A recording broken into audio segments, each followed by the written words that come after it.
Bom dia, meus irmãos. Mais uma vez estamos aqui reunidos, ainda de forma virtual, mas mantendo a mesma sintonia, a mesma vibração, buscando nossa conexão com a espiritualidade. Nesse momento, vamos fechar os nossos olhos, procurar nos acalmar, nos harmonizar, sintonizar com os nossos protetores, nos transportar até a nossa casa de oração, o Centro Espírita Cristo Redentor, pedindo também a bênção, a proteção dos protetores da nossa casa e que eles nos iluminem e facilitem a nossa compreensão para a mensagem que será trazida hoje. Nosso tema de hoje será Dia de Deus. A questão 1 do Livro dos Espíritos, Kardec pergunta: que é Deus? E os Espíritos respondem que é a inteligência suprema, causa primeira de todas as coisas. Então nós percebemos que nesse conceito, Deus não tem características humanas, mas se convencionou ao longo do tempo dar a Deus essa característica de Pai. O próprio Jesus, na oração que ele nos ensinou, ele fala: Pai nosso que estás no céu. Esse tema, Dia de Deus, é retirado do livro Seara de Fé, uma psicografia de Francisco Cândido Xavier, onde Emmanuel nos traz uma reflexão sobre a paternidade, mostrando a importância das mães na educação dos filhos, mas mostrando também a importância dos pais, que muitas vezes se sacrificam, renunciam, passam por dificuldades, buscando assumir esses compromissos e direcionar os filhos no caminho do bem. Ele fala que na Terra se instituiu datas, para homenagear profissões, homenagear pessoas e, consequentemente, homenagear também as mães, os pais. E ele termina essa reflexão dizendo que reconhecemos que o Dia das Mães é o dia do amor, mas reconhecemos também que o Dia dos Pais é o dia de Deus. Então, nossa reflexão hoje vai ser exatamente sobre a paternidade, mas vamos também trazer alguma reflexão sobre a responsabilidade, na verdade, da família, dos tutores, sejam eles pais, mães, avós, educadores.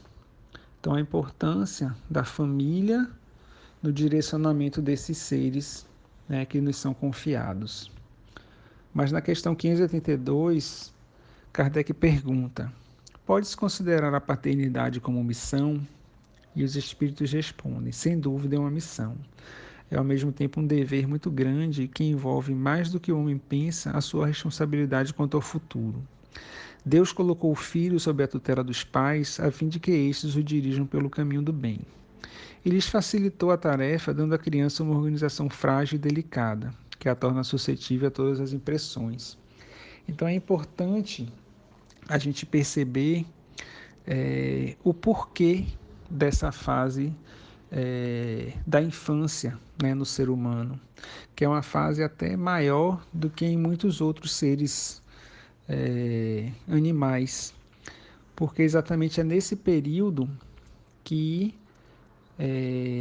esse espírito reencarnado ele está mais suscetível à a influência dos pais. Nós sabemos que o espírito é milenar e que ele já traz das suas existências anteriores qualidades, mas também traz imperfeições. Então, nessa fase da infância, onde a estrutura daquele ser é mais frágil, ele está mais suscetível às influências externas. Então, é um momento dos pais ou dos tutores exercerem essa influência, modificando algumas imperfeições que eles percebam nesses seres. Porque muitas vezes a gente acha bonitinho algumas atitudes da criança, e na verdade aquelas atitudes, pequenos gestos, pequenas atitudes, já podem mostrar essas imperfeições que eles trazem. Então, muitas vezes é uma criança que não gosta de emprestar o brinquedinho para o colega. É uma criança que, em qualquer contrariedade, faz uma birra, faz uma malcriação excessiva. Então, isso já pode demonstrar que ela já traz o egoísmo, já traz o orgulho, já traz a vaidade, e isso precisa ser corrigido, e corrigido desde cedo. Então, aí a importância da ação dos pais, porque os pais, eles têm essa função de fazer com que o filho vá progredindo gradativamente, vá evoluindo moralmente também, para que quando ele chegue na fase madura, da adolescência, da juventude, da fase adulta, que é quando vão aflorar verdadeiramente essas imperfeições, que ele já possa ter atenuada esses defeitos e que possa ter desenvolvido as suas qualidades morais. Eu vou trazer aqui dois trechinhos do capítulo 14, Honrai vosso pai e vossa mãe, que trazem exatamente essa reflexão. Então, nós encontramos lá: não é o pai quem cria o espírito de seu filho, ele mais não faz do que fornecer o invólucro corpóreo, cumprindo-lhe, no entanto, auxiliar o desenvolvimento intelectual e moral do filho, para fazê-lo progredir. E ainda nesse capítulo, Santo Agostinho nos adverte: desde pequenina, a criança manifesta os instintos bons ou maus que traz de sua existência anterior. Então, como a gente falou, ele já traz as suas qualidades e as suas imperfeições. E cabe aos pais estimular que ele desenvolva esses dons, essas boas qualidades, e corrigir as imperfeições. A estudá-las devem os pais aplicar-se. Então, os pais têm que estar atentos a essas pequenas manifestações. Todos os males se originam do egoísmo e do orgulho. Espreitem, pois, os pais os menores indícios dos germes de tais vícios e cuidem de combatê-los, sem esperar que lancem raízes profundas. Se deixarem se desenvolvam o egoísmo e o orgulho, não se espantem de serem mais tarde pagos com a ingratidão. Quando os pais hão feito tudo o que devem pelo adiantamento moral de seus filhos, se não alcançam êxito, não têm que se culpar a si mesmos e podem conservar tranquila consciência. Então, os pais têm essa responsabilidade de direcionar os filhos, de estimular o seu desenvolvimento moral. Quando os pais, com todo empenho, com toda dedicação, fazem isso, eles serão recompensados. Eles terão a sua consciência tranquila de que fizeram bem o seu papel. Mesmo que aquele ser, quando chegue na fase madura, não desenvolva essas qualidades, porque todos nós temos o livre-arbítrio. Então, esse ser, quando chegar na fase adulta, ele vai ser responsável pelos próprios atos. Ele vai ser responsável por escolher o caminho a seguir. Mas os pais têm que ter a consciência tranquila do seu dever cumprido.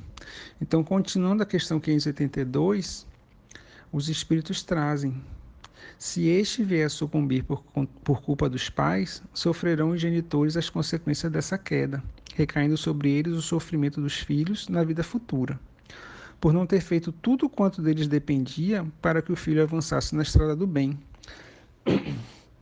Então, para que os pais tenham essa consciência tranquila de que assumiram essa responsabilidade e fizeram de tudo para atingir o objetivo, eles precisam realmente se empenhar. E nós encontramos também que lembrai-vos que a cada pai e cada mãe perguntará a Deus: que fizeste do filho confiado à vossa guarda? Se por vossa causa ele se conservou atrasado, tereis como castigo vê-lo entre os espíritos sofredores, quando de vós dependia que fosse ditoso. Então, quando recebemos essa responsabilidade, precisamos, com todo empenho, com toda a dedicação, fazer o melhor que nós pudermos para esclarecer, estimular aquele ser a desenvolver suas virtudes, mas corrigir as suas imperfeições. Na questão 583, Kardec pergunta: os pais são responsáveis pelo transviamento de um filho que envereda pela senda do mal, apesar dos cuidados que lhe dispensam? Não. mas quanto pior forem as propensões do filho, tanto mais pesada é a tarefa e tanto maior o mérito dos pais se conseguirem desviá-lo do mau caminho. Então a gente precisa ter essa consciência de que somos responsáveis por aquele ser, de direcioná-lo no caminho do bem. Lógico que, se fizermos de tudo e eles não, quando chegarem na fase adulta, escolherem outro caminho, não será culpa dos pais. Os pais terão a consciência tranquila. Mas para terem a consciência tranquila, precisam realmente assumir essa responsabilidade e fazer de tudo para direcionar aquele ser. Eu trouxe aqui algumas reflexões do livro Constelação Familiar, que é uma psicografia de Divaldo Franco, onde Joana de Ângeles nos traz algumas características importantes para nós conseguirmos, né, sucesso nessa empreitada. Também alguns trechinhos do livro Laços de Família, de Divaldo. Então, tem algumas características que os tutores, de uma forma geral, e aí pais, mães, educadores, todos que cuidam, né, desses seres, precisam ter para que alcancem o sucesso nessa empreitada. Aqui, principalmente os pais, né? Então, a primeira condição para isso seria a renúncia. Então, Joana nos traz que desde quando nasce um filho, os genitores são convidados pela vida a uma mudança dos objetivos existenciais. Antes, quando se preparavam para o prazer, para o desfrutar das alegrias da vida em comum, tudo seguia bem com a chegada do filho, uma natural mudança de conduta deve tomar o lugar das aspirações vigentes. Porque a partir de então, a responsabilidade para com o rebento da própria carne torna-se primordial. Os cuidados com o recém-nascido exigem alterar completamente os hábitos até então mantidos, propondo novas condutas e atividades, nas quais a renúncia pessoal começa a impor-se em benefício do ser frágil e em desenvolvimento que aguarda apoio e orientação.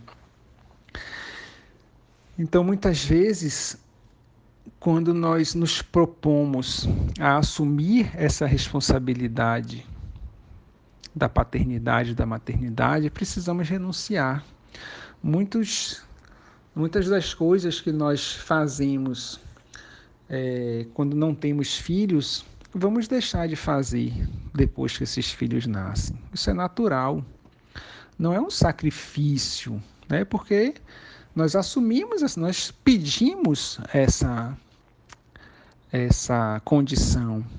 Nós nos predispomos a assumir essa missão. Então, isso é uma coisa natural. Então, alguns hábitos que tínhamos antes, né, do nosso filho vir, nós precisamos modificar esses hábitos. No livro Um Desafio Chamado Família, nós encontramos que o que efetivamente cansa os educadores domésticos é o fato de que educar é tarefa para 24 horas ao dia. Educar não é atividade automática, mas, sobretudo, missão essencial para o desenvolvimento ético-moral da humanidade. Então, nós precisamos estar presentes, às vezes não fisicamente, mas presentes 24 horas. A educação, ela se dá em todos os momentos. Então, muitas vezes, hoje em dia, a gente vê, por exemplo, às vezes os pais delegarem aos avós algumas atividades em relação aos filhos. Não que isso seja errado, mas quando há uma necessidade, isso deve ser feito. Mas muitas vezes pais pedem aos avós para cuidarem dos filhos, para eles saírem, para ir para a festa, para se divertirem. Então, muitas vezes, eles delegam essa responsabilidade, mas precisamos ter em mente que a renúncia é fundamental. Quando assumimos essa responsabilidade da maternidade e da paternidade, precisamos ter a consciência de que aquele ser depende de nós e que precisamos estar focados nele. Então, a renúncia é fundamental para esse sucesso nessa educação continuada, que é a maternidade e a paternidade. Outra característica fundamental é o exemplo. Então, nós encontramos também no livro Laços de Família que a conduta dos genitores no relacionamento, de maneira equivalente, sofre alteração para melhor, porque educar é oferecer exemplos, desde que o educando copia com mais facilidade as lições vivas que lhes são apresentadas, antes que as teorias com que é informado. Se os exemplos no lar são fecundos de amor, respeito e paciência, os filhos tornam-se afáveis, dignos e gentis. Exceção feita àqueles que são portadores de transtornos de conduta ou vítimas de fenômenos teratológicos, por imperativo expiatório necessário. E ainda, o exemplo, contudo, que os pais transmitem aos filhos é importantíssimo no capítulo da educação familiar e certamente os auxiliará na compreensão de sua vida na Terra. Existe uma frase que diz ainda: as palavras persuadem, mas os exemplos arrastam. Então, o exemplo é fundamental. As crianças, né, esses seres que nascem hoje, eles são muito questionadores, eles são muito observadores também. Então, não adianta a gente só dizer o que é certo e o que é errado. Se nós dizemos que algo é certo, mas fazemos o contrário, eles vão nos questionar. Então, precisamos exemplificar aquilo que nós dizemos. Então, se eu digo a ele que ele precisa ter uma determinada conduta, eu tenho que seguir essa conduta também. Então, se eu digo ao meu filho que ingerir bebida alcoólica faz mal, e ele me vê no fim de semana tomando uma cerveja, tomando um vinho, né? Ele vai me questionar. Se eu digo a ele que fumar faz mal, mas ele me vê fumando, ele vai me questionar. Por que você me diz que isso é ruim e você faz? Então nós precisamos prestar muita atenção, e é o que o texto aqui nos diz. Quando nós assumimos essa responsabilidade, né, da paternidade, da maternidade, nós nos tornamos pessoas melhores também, porque eu preciso me transformar para dar o exemplo, para ser exemplo àquele ser que está ali me observando, que eu estou com a responsabilidade de encaminhá-lo ao caminho do bem, transformá-lo em uma pessoa melhor, em um ser melhor. Então eu também preciso me transformar nesse ser melhor para servir de exemplo. E uma terceira condição também é compartilhar o amor. No livro Constelação Familiar também, Joana nos traz que a capacidade de repartir o amor, quando a prole se multiplica, é outro dever de que os genitores se devem conscientizar, evitando a criação de áreas de conflito por ciúmes reais ou não, através de comportamentos especiais em relação a um em detrimento de outro, porque todos são procedentes da mesma cadeia genética. Compreensivelmente, sabes que muitos espíritos que renascem no mesmo lar nem sempre são credores da mesma afinidade. No entanto, essa é a oportunidade de união e reparação, harmonizando os sentimentos no mesmo tom vibratório de afetividade. No Evangelho, no trecho que fala sobre parentela corporal e espiritual, nós encontramos que os que encarnam numa família, sobretudo como parentes próximos, são as mais das vezes espíritos simpáticos, ligados por anteriores relações, que se expressam por uma afeição recíproca na vida terrena. Mas também pode acontecer sejam completamente estranhos uns aos outros esses espíritos, afastados entre si por antipatias igualmente anteriores, que se traduzem na Terra por um mútuo antagonismo, que a ele serve de provação. Então, às vezes, na mesma família se encontram seres afins, que têm uma sintonia, mas às vezes se encontram seres que têm uma antipatia, às vezes inimigos de outras eras, que estão ali exatamente para se reconciliar. Então é importante que os pais tenham essa consciência para poder direcionar esses seres, aparar essas arestas, amenizar as controvérsias que apareçam ao longo do caminho do crescimento desses seres.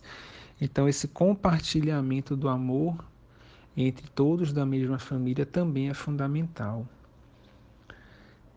E eu gostaria aqui de ler ainda um trechinho do livro Laços de Família que fala exatamente sobre essa tarefa dos pais, que é sem dúvida grandiosa, pois são eles os cooperadores de Deus na reconstrução do mundo renovado do porvir.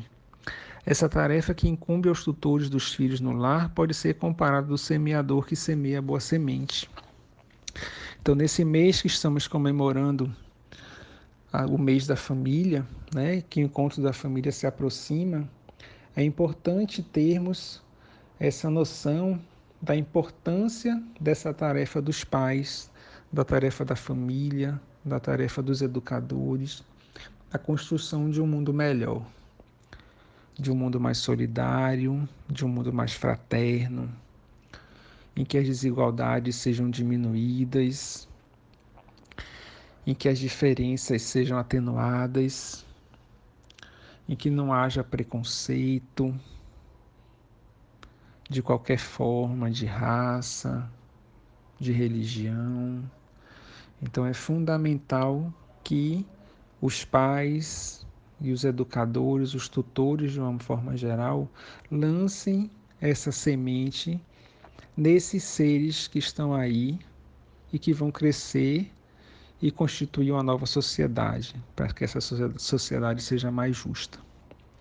E para encerrar, eu gostaria de ler um texto da redação do Momento Espírita como uma homenagem a todos os pais. Meu pai, meu herói. Quando eu cheguei a esse mundo, não sabia ao certo o que estava fazendo aqui, até que percebi que havia alguém para me orientar na jornada. Um dia, quando você me ergueu nos braços, elevando-me acima da sua cabeça, descobri que você queria que eu percebesse o mundo de um ponto de vista muito abrangente. Quando eu comecei a ensaiar meus primeiros passos, com a musculatura das pernas ainda frágil, você me sustentou segurando minha mão. E entendi que você não desejava me carregar no colo para sempre. Queria que eu andasse com as próprias pernas. Quando eu entrei em casa pela primeira vez, ofegante, me queixando dos amigos, você disse para eu me acertar com eles e compreendi que deveria assumir a responsabilidade pelos meus próprios atos. Quando trouxe para casa a minha primeira lição e você se sentou ao meu lado, orientando-me, mas não fez a lição para mim, entendi que você desejava que o aprendizado fosse uma conquista minha. No dia em que alguns objetos alheios foram parar em minha mochila, você, sem me ofender, me pediu para devolver ao legítimo dono, e compreendi que você queria fazer de mim uma pessoa honesta. Quando um dia meus amigos saíram da sala e tracei alguns comentários maldosos sobre eles e você me disse que não devemos falar mal das pessoas ausentes, aprendi as lições de sinceridade e respeito. Nos momentos difíceis, você estava sempre ao meu lado para me apoiar, e nas horas alegres não me faltou o seu abraço para compartilhar. Quando fraquejei diante do primeiro embate da vida, você me falou de coragem. Quando chorei as lágrimas provocadas pelo primeiro sofrimento, você me falou de resignação. Quando desejei fugir dos compromissos que se apresentavam, você me falou de responsabilidade. Quando pensei em mentir para um amigo, você me falou de fidelidade. Quando senti em minha alma os açoites dos primeiros vendavais, você me falou de flexibilidade e aprendi a me dobrar para não quebrar, como o pequeno ramo verde faz diante dos golpes do vento. Quando você pressentiu em meu olhar a insinuação da vingança, me falou do perdão. Quando desejei salvar o mundo nos ardentes dias da juventude, você me ensinou a moderação e o bom senso. Quando quis me submeter aos modismos do grupo, você falou de liberdade. Quando me iludi pensando que o mundo era meu, você me falou do Criador do Universo. Assim, meu pai, desejo dizer que você sempre foi meu herói, meu amigo, meu grande mestre, meu companheiro de caminhada. Você foi firme quando era de firmeza que eu precisava. Você foi terno quando era de ternura que eu necessitava. Você foi lúcido quando era de lucidez que eu precisava.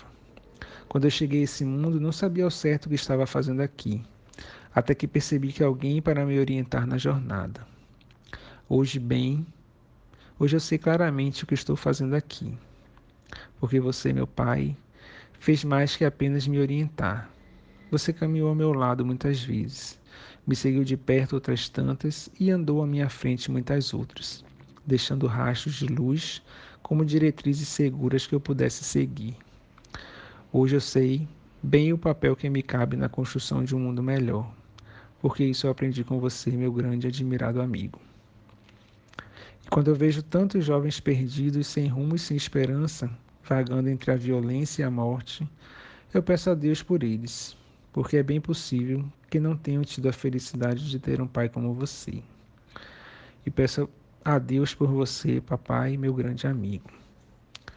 Então, nesse momento, vamos jogar a todos os pais, aqueles presentes, aqueles que já desencarnaram, mas vamos também orar, pedir proteção, pedir a bênção para todos, para toda a família, para que a família se fortaleça cada vez mais e direcione esses seres que chegam para que eles possam escolher sempre o caminho do bem